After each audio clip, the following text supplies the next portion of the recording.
Hey, bem-vindos a mais um episódio de Shutdown, vosso podcast sobre tecnologia e negócios em português. O meu nome é Álvaro Samagaio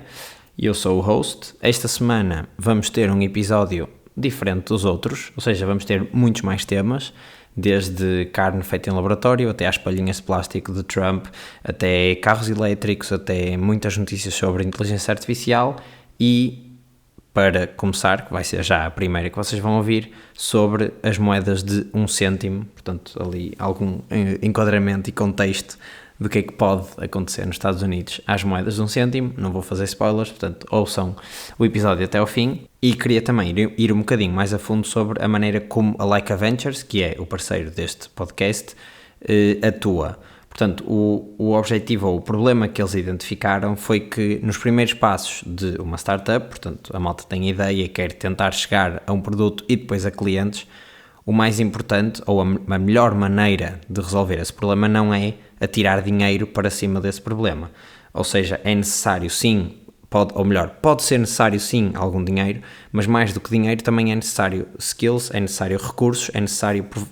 talento, é necessário aconselhamento, e é nesse sentido que a Leica Ventures atua. Portanto, pensem na Leica Ventures como um co-founder para um co-founder super experiente, cheio de contactos e com uma rede fantástica para vos ajudar, tanto na parte de criação de produto, portanto, para chegar ao MVP, como depois, paralelamente, a encontrar os primeiros clientes e no final, aí sim, quando se fizer sentido, levantarem uma ronda de capital para depois continuarem a crescer. Portanto, se isto é um modelo que vos faz sentido e é um modelo que vocês gostavam de explorar mais, vão a leicaventures.co ou ao link que está na descrição, é o primeiro logo que está na descrição, e vejam se este modelo, e vejam do grupo de partners que eles têm, do grupo de mentores e da equipa que eles têm a trabalhar com eles, se há alguma coisa ali que vos possa, que vocês acham que vai ser útil, e entrem em contacto com eles. Agora sim, vamos para o episódio, mas sem antes vos pedir para partilharem isto, deixarem as estrelinhas, comentarem e subscreverem se for a primeira vez.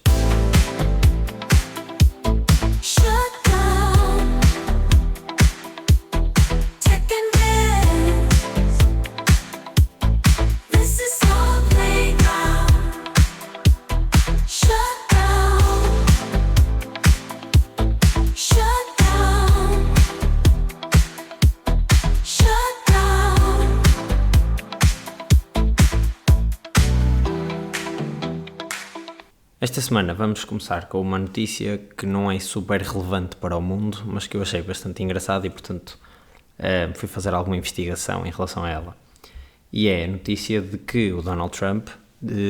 aprovou ou assinou uma executive order, portanto, no fundo, uma ordem executiva para acabar com a produção de moedas de 1 cêntimo. Estas moedas nos Estados Unidos têm o nome de penny, que vem da altura do Reino Unido, ou seja, quando os Estados Unidos pertenciam ao Reino Unido, também já existia aquela moeda, mas no fundo é a moeda que vale 1 cêntimo de dólar. A Executive Order que ele assinou foi para acabar com a produção e não para se parar de utilizar. Isto porque há várias razões, umas a favor, outras contra, e eu vou-vos dizer quais é que são as principais razões. Portanto, a principal razão para acabar, e vou primeiro apresentar as razões para acabar, são o dinheiro que se gasta na produção das moedas. Neste momento, as moedas são principalmente feitas em zinco, e o custo de fazer uma moeda de 1 cêntimo anda perto dos 4 cêntimos, ou seja, são 3,8 cêntimos de dólar, isto de dólar. E, portanto, cada moeda de 1 cêntimo custa quase 4 vezes mais a ser feita do que o valor que ela tem. E, portanto, o Estado, quando está a produzir dinheiro, na verdade está a perder dinheiro, porque está quase a subsidiar aquelas moedas para elas conseguirem existir. Estima-se que o ano passado, por exemplo, os Estados Unidos tenha perdido, ou seja, já foi mesmo perda, 85 milhões de dólares só para produzir as 3 mil milhões de moedas de 1 cêntimo que foram produzidas só no ano passado. Portanto, este é o principal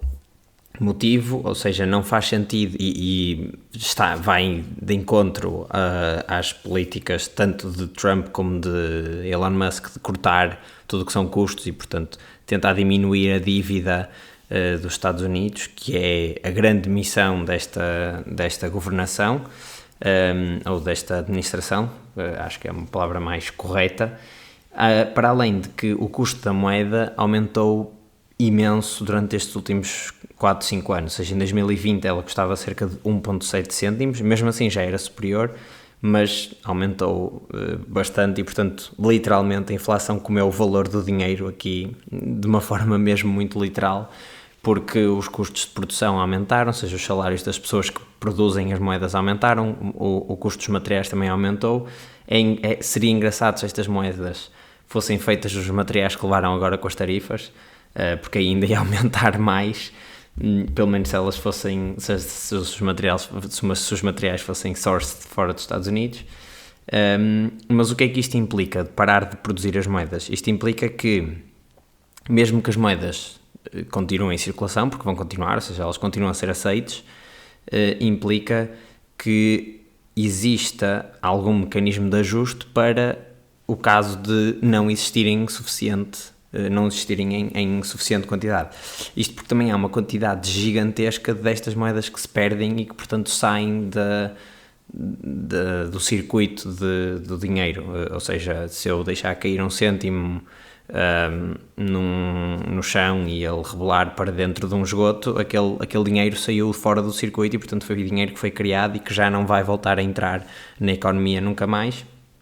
E estamos a falar de 1 cêntimo, mas pode acontecer com notas e moedas. Mas aqui, pronto, para focar aqui na questão das moedas de 1 cêntimo.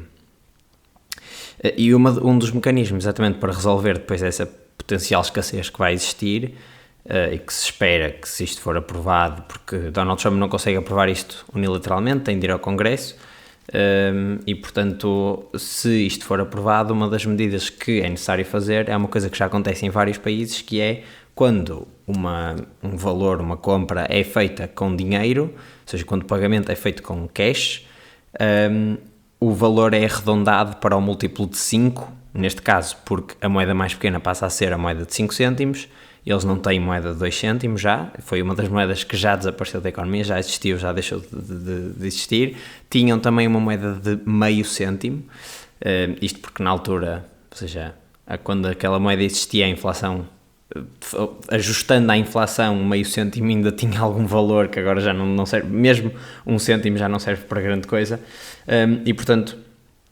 existiria um arredondamento para o múltiplo de 5 cêntimos mais alto, ou seja, se uma coisa custasse $4,98 passava a custar $5, ou se custasse $4,91 passava a custar $4,95. Isto significa que potencialmente todas as compras pagas com dinheiro passem a ser 4 cêntimos mais caras no máximo, não é? Porque é a diferença máxima que temos entre 5 e 1. Eu disse que havia países que já tinham feito isto, um deles foi o Canadá, e estima-se que isto tenha ficado mais caro, cerca de 3 milhões de euros, 3 milhões de dólares, desculpem, para a população do Canadá. 3 milhões, eles são 40 milhões no país, portanto isto dá cerca de 7 cêntimos por pessoa, algo do género, não chega sequer a 10 cêntimos por pessoa por ano,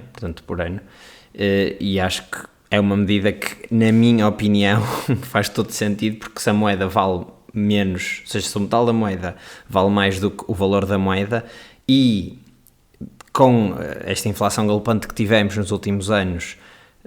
1 cêntimo compra ou representa cada vez uma proporção cada vez menor de alguma coisa, portanto as coisas estão todas mais caras, naturalmente a moeda mais pequena acaba por valer ainda menos ou ter menos relevância, e pronto, é menos um custo a menos para o Estado, em troca de 7 cêntimos por ano. Acho que faz bastante sentido, sendo que estes 7 cêntimos saíram-nos mais caros a nós, mas a mercearia que estamos a comprar é ela que fica com esses 7 cêntimos, se for pago em dinheiro. Se for pago em cartão, é o valor que está, portanto, se for 0,98, fica na mesma os 0,98. E uma coisa acho que é relevante para percebermos porque é que este número é tão pequeno, isto só se aplica primeiro a pagamentos em dinheiro, que estão cada vez a ser mais raros face a pagamentos em cartão, e depois só se aplica no valor final. Portanto, se eu tiver uma série de produtos, eu não vou arredondar todos os produtos à soma dos produtos todos, imaginando no supermercado, à soma dos produtos todos, o valor final, se for 0,97, eu depois vou arredondar aquilo para 100, não é? Portanto, para o euro a seguir, para, neste caso, o dólar a seguir. E, portanto, daí a diferença, ou seja, daí o impacto ser minúsculo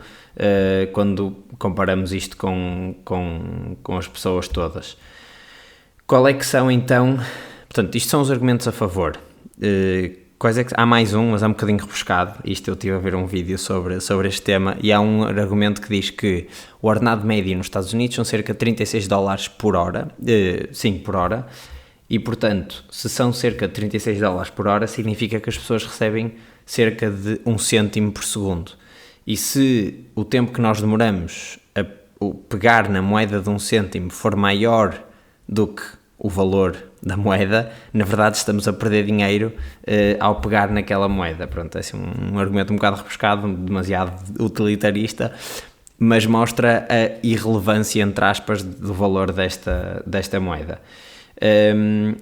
Os argumentos contra são principalmente dois, que é o primeiro argumento contra é que existem ainda pessoas que estão underbanked ou que não gostam de usar instituições bancárias por algum motivo, ou quando eu digo instituições, aplicações, visas, cartões de crédito, etc. E, portanto, essas pessoas ainda estão muito dependentes de dinheiro físico, e essas pessoas são as que vão sofrer mais com estes arredondamentos e com o facto de repente passarem a ter menos possibilidade de utilizar as moedas. Eu acredito que o número de pessoas que estejam nesta situação seja cada vez menor, ou seja, há cada vez mais, principalmente em países desenvolvidos, quase toda a gente tem contas bancárias, mas efetivamente há aqui um argumento de estas pessoas podem não ter contas bancárias e, portanto, podem não ter serviços bancários, ou podem não querer utilizar esses serviços bancários por alguma questão de privacidade e, portanto, o dinheiro é invisível, digamos assim, não tem assinatura, ninguém sabe de onde é que vai esta moeda e para onde é que vai esta moeda. E o outro argumento é que portanto, na ausência desta moeda de 1 cêntimo, para conseguirem chegar às mesmas quantidades de dinheiro produzido por ano, porque é uma coisa que acontece, ou seja, todos os anos os Estados, os países e, neste caso, os bancos e as casas das moedas por aí fora têm um valor que têm de produzir de dinheiro. Isto vai fazer com que, para chegarmos a esse valor, a moeda que é produzida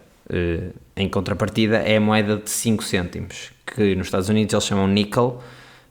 mas vale 5 cêntimos de dólar, e esta moeda tem um custo, neste momento, de 13 cêntimos e 77, ou seja,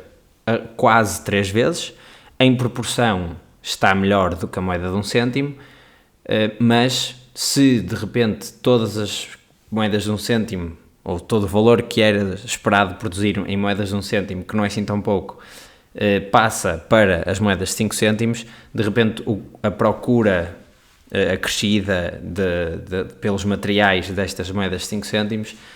pode fazer com que o preço suba e, portanto, na verdade não estamos a resolver o problema do custo, estamos sim só a passá-lo para a moeda a seguir, e se calhar a solução é termos notas, porque o valor da nota é 100 vezes superior ao valor ou seja, a nota vale em dinheiro 100 vezes mais do que o valor do material que está na nota, e, portanto, na verdade não estamos a resolver este problema do custo. Eu depois fui procurar outros países que tinham feito a mesma coisa e encontrei aqui uma lista que estou só aqui a abrir para me guiar. Portanto, um deles foi o Canadá, em 2012, que acabou com as moedas de 1 cêntimo, exatamente por causa do custo de produção das moedas, deixou de fazer sentido. A Austrália, em 1992, removeu as moedas de 1 e 2 cêntimos, portanto, vejam lá, 1992 já foi há mais de 30 anos, e, portanto,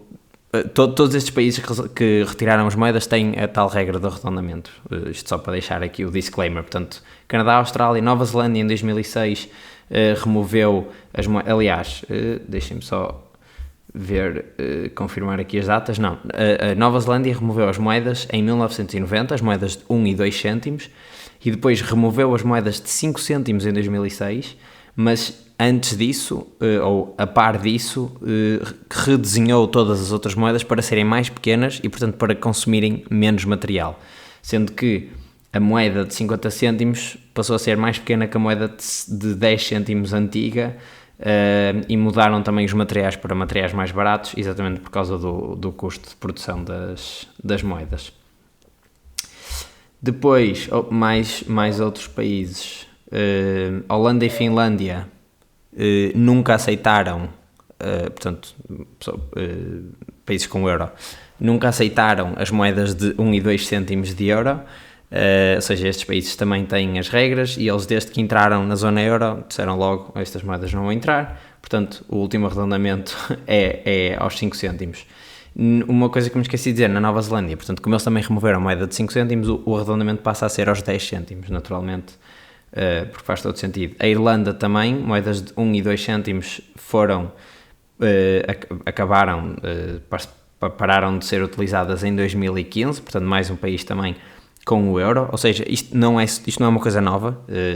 tanto que já em 1990 e poucos já se tentou acabar com as moedas de 1 cêntimo nos Estados Unidos, o Obama também já falou sobre isso, o Trump agora assinou uma executive order, tem de passar no Congresso, por isso é que ainda não foi feito. Os países nórdicos, voltando aqui à lista dos países, portanto a Finlândia é euros, e depois a Suécia e a Dinamarca, que não usando euros, também tiraram a sua denominação mais baixa, portanto o seu 1 cêntimo, e agora também fazem esta questão do arredondamento. Portanto, lá está, não é uma notícia relevante, não vai mudar o mundo, mas achei um tema interessante e curioso, como é que estas mudanças de dinheiro, e aqui volto a repetir a minha opinião pessoal, assim, eu sou 100% a favor de não andar com dinheiro físico, se desse para pagar tudo com cartão, e eu percebo todas as condicionantes disso, ou seja, temos muito menos privacidade, provavelmente vamos pagar mais, porque quem produz os cartões e quem opera as redes interbancárias, isto significa Visas, Mastercards, multibancos, etc., tem de ficar com a sua cota parte do pagamento, e percebo que coisas muito baratas são as que sofrem mais, não é? Principalmente aqui, ou seja, se eu vou comprar um item que custe 7 cêntimos, ele vai aumentar de 7 para 10 cêntimos e, portanto, aumenta quase 50% o seu valor se eu comprar uma única unidade deste item. Mas pronto, acho que isso também são use cases, porque depois quando vemos, ok, em porcentagem é muito, mas em absoluto são 3 cêntimos, será que a conveniência de não ter de andar com moedas não é melhor? Pronto, eu acho que sim, e se pudéssemos acabar com todo o dinheiro físico ou condená-lo à morte, pelo menos, uma morte lenta, eu acho que eu sou 100% a favor disso. Preferia andar só com o telemóvel e pagar tudo digitalmente ou só com o cartão, mas pronto, percebo também que tenha contrapartidas e acho que deveria ser, acho que o mundo ideal era o mundo em que há moedas e há notas e elas funcionam, mas idealmente tudo daria para pagar com cartões. Portanto, isto para mim era o mundo ideal e acho que estamos a caminhar para lá, mas principalmente cá em Portugal ainda falta alguma literacia nesse caso e alguma abertura a esse tipo de mudança. Já que estamos a falar do presidente Donald Trump,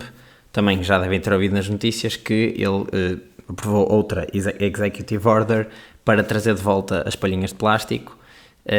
que tinham sido proibidas pela administração Biden, portanto pelo presidente anterior. Qual é que é o grande problema disto? Eu acho que as palhinhas, ou o objeto das palhinhas, eu acho que acaba por ser irrelevante, não é a palavra, mas acho que neste cenário todo é a coisa menos importante. Efetivamente vai ser mau para o ambiente, portanto vai ser mau para os peixes e vai ser mau, em último caso, para nós que comemos os peixes e que, portanto, vão ingerir todo aquele plástico que que o problema não é propriamente o plástico, o problema é a quantidade de plástico que vai aumentar pelo facto das palhinhas serem de uma utilização única.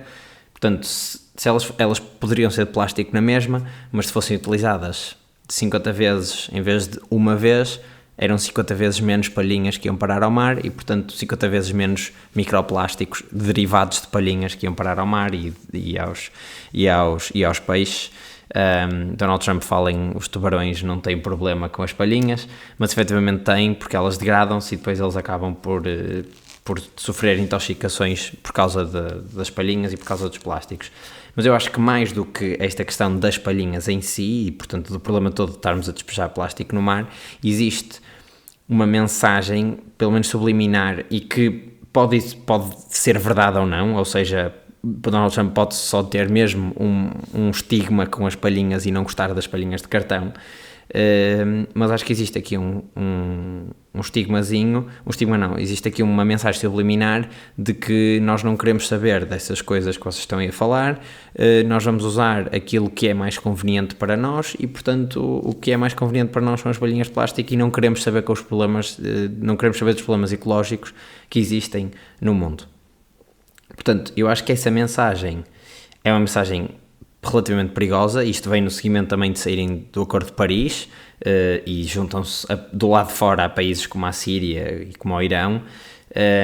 e como a China, neste caso também. E há um lado, pronto, há este lado que acho que é uma mensagem negativa de nós, Estados Unidos, que somos, digamos, quase a imagem do mundo ocidental. Não estamos de acordo com estas coisas, que acho que deveriam ser praticamente dados adquiridos e, portanto, conhecimento geral de que é necessária uma preocupação com estes temas, mas para além disso, temos o outro lado em que eu percebo ou consigo conceber a lógica de que se a China, que é o meu inimigo neste caso, e é o meu rival na maior parte das coisas, não está no Acordo de Paris, porque é que eu tenho de estar e estou a sofrer as consequências, entre aspas, de ter, se calhar, a minha produtividade económica um bocadinho limitada por causa das medidas de sustentabilidade. Pronto, acho que é um argumento lógico, não o vejo como sendo o argumento que está do lado certo da história, mas pronto, acho que temos de aceitar e depois provavelmente, se entretanto alternar o presidente daqui a 4 anos, voltam a entrar no Acordo de Paris, que foi isso que aconteceu também na primeira administração de Trump, depois para a de Biden, e acho que é muito mais relevante, lá está, esta mensagem do que propriamente as palhinhas em si, sendo que as palhinhas é um grande problema, mas acho que muitos dos consumidores também já estão muito educados em relação a isso e, portanto, provavelmente não vão usar, ou vão usar menos, ou vão usar mais cautelosamente. Vamos agora falar da AI e por isso chegamos ao nosso momento Like Adventures, em que eu apresento uma série de notícias relacionadas com inteligência artificial e vamos começar com o suspeito do costume, digamos assim, que é o Sam Altman, CEO e co-founder da OpenAI. A OpenAI tinha planeado o lançamento do seu modelo mais avançado de todos, que era o O3, e era um modelo que ia estar disponível no seu tier mais alto também, portanto o tal tier que custa $200 por mês, em vez dos $20 do premium ou do gratuito. E o que acontece é que esse modelo era o modelo mais avançado de reasoning, portanto tinha todas aquelas capacidades de chain of thought e que dava as respostas mais avançadas. No entanto, o Sam Altman decidiu voltar atrás nessa decisão e fez um tweet com todo o roadmap para o que é que seriam os novos modelos da OpenAI. Portanto, é mais que sabido que a OpenAI tem um problema de naming, portanto nós temos o GPT 3.5, foi o primeiro assim do ChatGPT, depois passou para o GPT-4, depois GPT-4o, depois mudou para O1, O1 Preview, O1 Mini, O3, saltou o 2, O3 Mini, O3 Preview, portanto tem claramente aqui um problema e não é óbvio o que é que os modelos fazem, porque é que o GPT-4o tem um nome radicalmente diferente do O1. Assim, eu, como estou por dentro destes temas, e provavelmente vocês também sabem qual é que é a diferença, quais é que são as diferenças entre os modelos, mas se calhar uma pessoa que só quer utilizar o ChatGPT, ter de escolher um modelo é mais um passo e pode estar a utilizar o modelo de reasoning porque é o modelo mais avançado para tarefas que não exigem esse tipo de poder de inteligência, não é? E vice-versa, portanto podem estar a utilizar o GPT-4o porque é o que vem default, quando poderiam estar a usar o O1 para certos problemas que exigem um bocado mais de pensamento e um bocado mais de análise. Pronto, então o que é que o Sam Altman diz no seu tweet? Ele diz que agora vão lançar, portanto pararam o lançamento do O3, voltaram atrás, e que agora vão lançar o GPT 4.5 e depois vão lançar o GPT 5. O 4.5 já está em beta teste, portanto há aqui alguns testers privados que já têm acesso, e o objetivo dele é que AI just works, isto estou a citá-lo, portanto que eu quando abro a minha interface do ChatGPT, ele é capaz de me escolher o modelo ideal conforme a prompt que eu lhe dou, ou seja, se eu lhe der uma prompt mais complicada e que ele precise de fazer os seus passos de reasoning, então ele vai utilizar o modelo O3. Se a prompt for uma coisa mais rápida sobre factos históricos sobre as moedas de 1 cêntimo, se calhar o 4O responde de uma forma muito mais rápida, com uma qualidade de resposta perfeitamente aceitável e que, portanto, é muito melhor, tanto para eles, porque reduzem o custo, porque o poder de computação é mais baixo, como para nós, que vamos ter uma resposta mais rápida e que não vai passar por aquele passo de thinking e, portanto, vai demorar bastante tempo para depois dar uma resposta que nem faz muito sentido estar ali a fazer reasoning, porque aquilo, no fundo, são cuspir factos, não há nada a pensar. Ele, entretanto, disse que isto era capaz de mudar, de demorar semanas a meses, foi o time frame que ele deu, que no fundo não é um time frame que nos diz muito, mas eu acho que ele, para dizer semanas, é porque tem alguma coisa preparada, sendo que o 4.5, que era o que se chamava Orion, já está praticamente perto de ser lançado. Este modelo vai ser o último non-reasoning model deles. Portanto, o que é que isto significa? Eles têm o GPT-4o e depois começaram a lançar os modelos O1, O2 não, O1, O1 Mini, O3, O3 Mini. Estes modelos O são os que têm reasoning, os GPT-número são os que não têm reasoning, e o último que saiu foi o 4, e depois o que eles pegaram foi, nesse modelo 4, no 4 ou 4O, o O vem de Omni, portanto de multiformato, ou seja, lê vídeo, lê áudio, etc.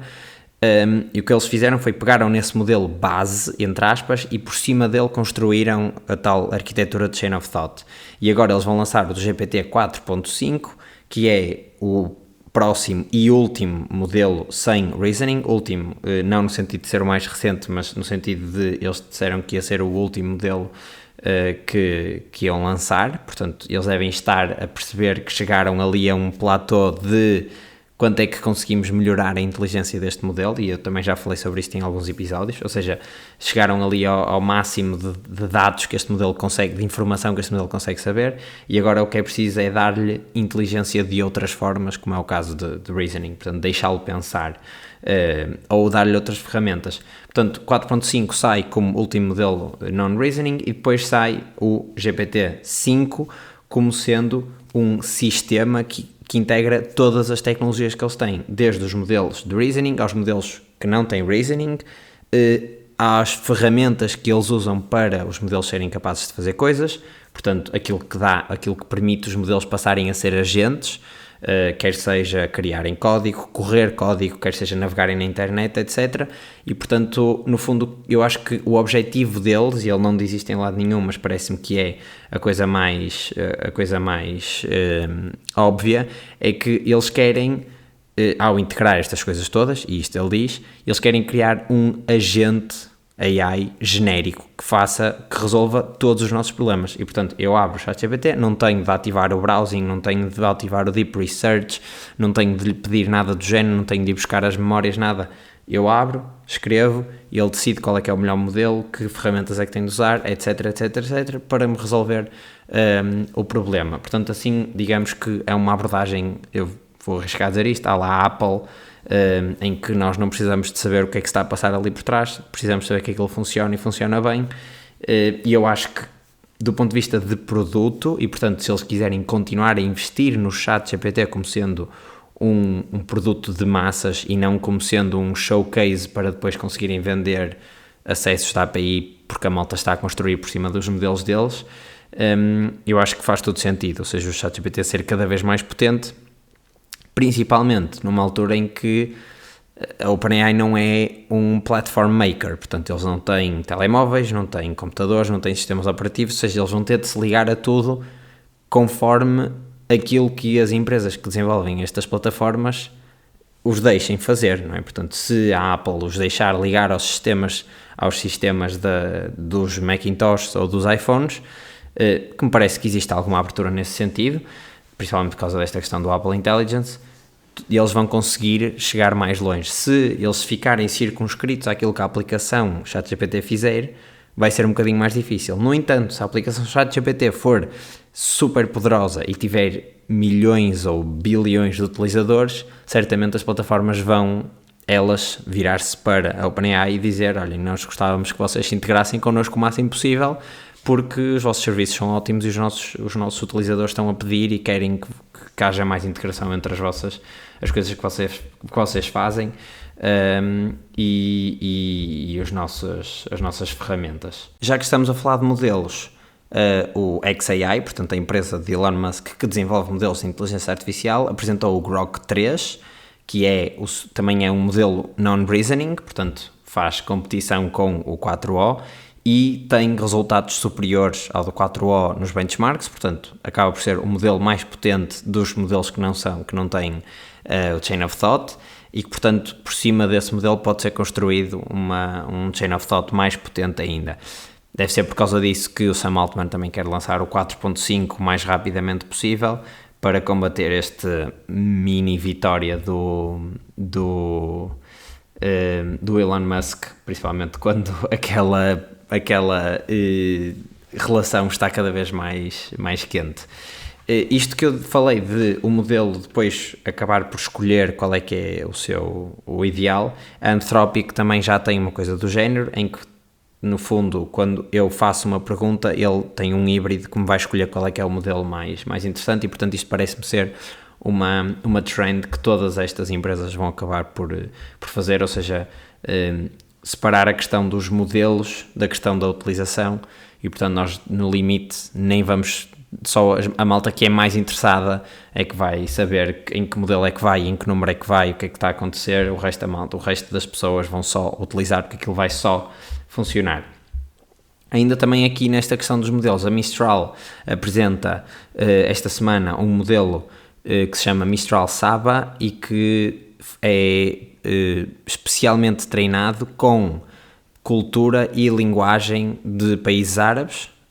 Porque é que eu acho que isto é interessante? Porque vê-se que um modelo que tenha ou que tente abranger toda a cultura humana vai sempre falhar, porque os países são inerentemente diferentes e, portanto, os modelos treinados na China vão ser diferentes dos modelos treinados nos Estados Unidos, que vão ser diferentes dos modelos treinados nos países árabes, que vão ser diferentes dos modelos treinados na Europa, principalmente porque na Europa temos muitos países e muitas culturas, e eu acho que isto provavelmente também é uma coisa que dentro destes modelos maiores, portanto um GPT 4.5,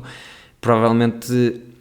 quando fizer sentido para a OpenAI, eles podem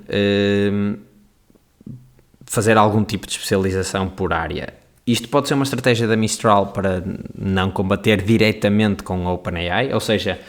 eles sabem que eles têm os seus modelos, não é? E sabem que são piores do que a OpenAI, mas se calhar para uma tarefa específica ou para uma população específica, este modelo Mistral Saba pode ser melhor do que os da OpenAI. Não para 80% das coisas, mas se calhar aqueles 20% vão exigir este modelo que tem um conhecimento cultural muito mais específico sobre uma certa população. E portanto isso pode ser uma estratégia interessante de negócio, para eles não estarem a combater diretamente e a perder contra os gigantes OpenAI, Anthropic, etc. Relembro que a Mistral é a empresa francesa que cria, que treina, portanto faz estes foundation models, ou seja, gera os, entre aspas, GPTs, e portanto, lá está, isto pode ser uma coisa que pode fazer sentido para eles. Ainda aqui sobre inteligência artificial, a Perplexity apresenta o seu competidor para o Deep Research, também vai estar disponível nos seus tiers de pagos e etc. Acho que vai ter um preview no tier de Borla, eu ainda não testei, tenho alguma curiosidade porque a apresentação da OpenAI pareceu-me super interessante e se calhar a Perplexity, que nasceu logo de base como uma empresa que quer atacar o mercado de search, portanto de procura na internet, se calhar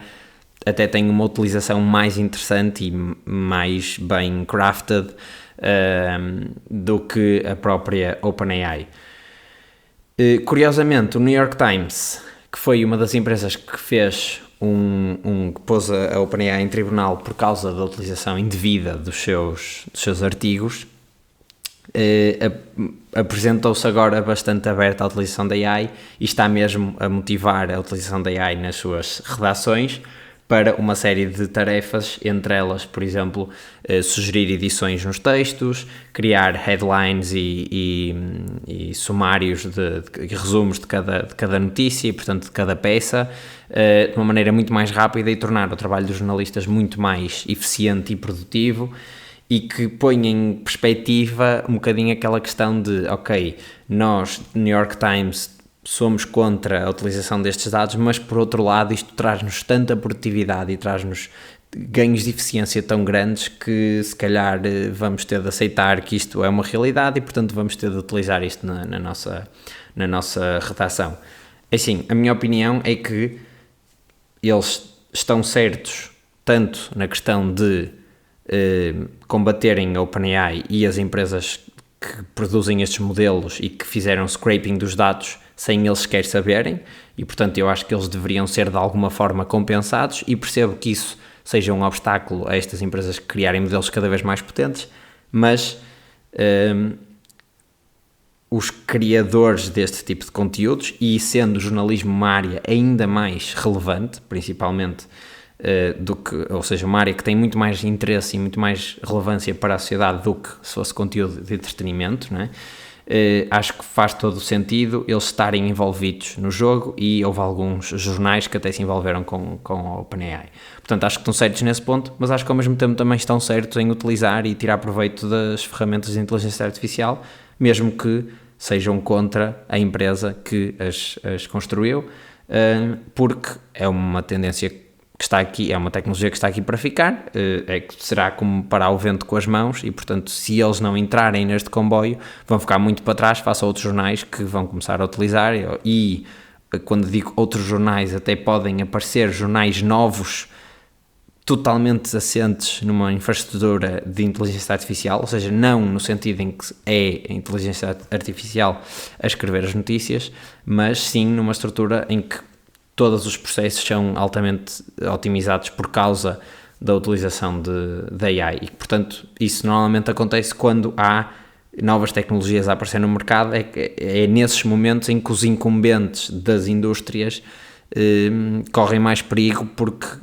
estas startups, e vou pôr entre aspas porque um jornal pequenino não sei se enquadra numa startup, mas imaginem um jornal independente qualquer que seja altamente eficiente e que produza peças de qualidade, mas com um custo muito mais baixo do que o New York Times, pode fazer aqui algum tipo de competição interessante a estes jornais gigantescos. Mas pronto, acho que é interessante porque isto também é uma saga que tem andado por aí. Para acabar aqui esta questão das notícias sobre inteligência artificial, e antes de passarmos aqui a outras mais curtas e mais variadas, temos duas. A primeira é que a OpenAI, esta é muito curta, a OpenAI lançou, apresentou ou disponibilizou um guia de como fazer prompting para os modelos, ou seja, temos aqui um guia extenso, relativamente extenso, bastante grande até, eu vou deixar aí nos links para vocês verem, em que eles explicam quais é que são as boas práticas para conseguirmos fazer prompting e tirarmos o máximo proveito dos modelos. Isto isto tem também informação sobre que modelos é que devíamos escolher e, portanto, eles devem ter mesmo percebido que isto era um problema até para publicarem um guia sobre isto, ou seja, conforme o problema que nós temos, que modelos é que devemos escolher e depois, conforme o modelo que escolhemos, qual é que é a melhor estrutura para termos o melhor resultado. Portanto, ter o objetivo logo no início, depois apresentar o contexto no final, pôr o tipo de formato antes do contexto. Pronto, eu vou deixar aqui o link porque acho que é bastante interessante e pode ser muito útil. A segunda é um bocadinho mais séria e tem a ver com um projeto que se chama Roost, portanto, tipo galo, ou parecido com a palavra de galo, que é R-O-O-S-T, e que se traduz para Robust Open Online Safety Tools, e que é um projeto que tem 4 co-founders, entre aspas, que são a Roblox, Discord, OpenAI e a Google, e o objetivo é criar ferramentas que usem AI para aumentar a segurança das crianças online. Portanto, tanto a Roblox como o Discord são locais e plataformas onde as crianças passam muito tempo. Só uma estatística interessante é que em 2020 metade das crianças americanas estavam no Roblox e há uma série de processos que foram colocados contra a Roblox e contra o Discord por causa de não fazerem um esforço suficiente em regular, ou não é regular a palavra, em censurar também, não sei se é a melhor palavra, em controlar, diminuir o impacto de conteúdo CSAM, que é Child Sexual Assault Abuse Material. Portanto, no fundo, tudo que é abuso sexual de menores. E estas plataformas são muito utilizadas, infelizmente, para esses fins e, portanto, o objetivo deste projeto, deste Roost, é criar e depois torná-las open source e disponibilizá-las de forma gratuita, uma série de ferramentas para detectar este tipo de conteúdos, este tipo de comportamentos ou este tipo de materiais dentro de quem precisar e quem lidar com crianças. Não se sabe tecnicamente como é que elas vão ser utilizadas, ou seja, sabe-se que vão utilizar LLMs, principalmente ou provavelmente as da OpenAI e as da Google, mas não se sabe como é que isso vai ser diferente das ferramentas que já existem. Por exemplo, a Roblox já tem uma série de ferramentas que até analisa áudio, ou a Microsoft também já tem uma série de ferramentas para analisar imagens, mas provavelmente eles devem ter percebido que era necessário criar ferramentas mais potentes e que a AI podia estar na base disso, e isto é interessante até no seguimento daquela conversa toda dos fact-checkings e do content moderation que aconteceu há umas semanas por causa da Meta acabar com o content moderation. Ou seja, é efetivamente possível e provavelmente existem estas ferramentas a monitorizar o conteúdo todo que nós publicamos online e tentar perceber se é conteúdo explícito, se é conteúdo que não devia estar a ser partilhado online. Este projeto levantou 27 milhões, isto foi tudo doações de organizações filantrópicas, para operar nos seus primeiros 4 anos e, portanto, o objetivo é depois disponibilizar APIs que chamam os serviços deles e os modelos deles para conseguirem, lá está, controlar e monitorizar este tipo de ameaças online. Chegamos ao final do nosso Like a Moment, em que damos notícias sobre inteligência artificial. Se vocês também têm uma ideia ou um projeto, ou até já uma empresa que toca nestes pontos e, portanto, que usa a inteligência artificial de uma forma responsável e com impacto no mundo real e nos negócios e nas pessoas, vão até ao site da Like a Ventures, likeaventures.co, e vejam como é que eles vos podem ajudar, a crescer essa ideia, ou essa empresa, ou esse projeto, para uma empresa de sucesso com clientes e depois eventualmente até levantar capital e tornarem-se sustentáveis e cada vez maiores. Portanto, likeaventures.co ou no link que está na descrição. Agora sim, vamos para umas mais rápidas e mais variadas. A BYD, que por acaso, não sei se vocês sabem isto, o BYD significa Build Your Dreams, que eu acho que é um nome horroroso para uma marca de carros, Mas pronto, a BYD, que é o principal rival da Tesla nos carros elétricos, apresentou um software que se chama God's Eye e que tem no fundo um software de full self-driving semelhante ao que o da Tesla tem, e que portanto vai trazer à sua linha toda de automóveis, mesmo ao Seagull, que é o mais baratinho, que custa tipo $10,000, essa tecnologia. E a tecnologia passa por condução autónoma nas autoestradas, estacionamento autónomo dentro do carro ou via aplicação. Portanto, no fundo é mesmo muito parecido ao sistema que a Tesla disponibiliza nos seus carros. A BYD também se juntou a uma série de empresas chinesas, nomeadamente a Geely, que é do grupo da Volvo, e a Great Wall Motor e a Leapmotor, que integraram DeepSeek e, portanto, os modelos da AI da DeepSeek dentro dos sistemas operativos dos carros. Isto não sei até que ponto é que está dentro dos sistemas de infotainment ou se também faz parte destes sistemas do God's Eye, portanto, dos sistemas de condução autónoma. Ou seja, deve estar presente um bocadinho por todo o carro, porque lá está, estes modelos são bastante versáteis. Já que estamos a falar de carros, a Honda e a Nissan iam fazer uma merger, portanto iam criar uma empresa conjunta, mas entretanto o negócio caiu por terra porque a Nissan não queria aceitar as condições da Honda. A Honda está numa posição financeira muito mais interessante que a Nissan perdeu cerca de 78% do seu lucro, ou seja, teve uma diminuição de 78% no seu lucro. Mas o objetivo da Honda era transformar a Nissan numa subsidiária via compra das ações. Isto era um negócio que estava avaliado em $60 mil milhões, mas pronto, não chegaram a acordo e acabaram por cair por terra. Já que falamos da Tesla, vamos falar agora de Elon Musk e do DOGE, do Department of Government Efficiency. Ironicamente, o site da Doge foi hackeado dias depois de ser lançado, e eles conseguiram aceder à base de dados por trás do site. Acho que não houve nenhuma breach de informação relevante, portanto não houve nenhuma informação sensível a ser partilhada online, mas acaba por ser um bocadinho irónico que a entidade que quer transformar o processo de governação e todas as associações que existem nos Estados Unidos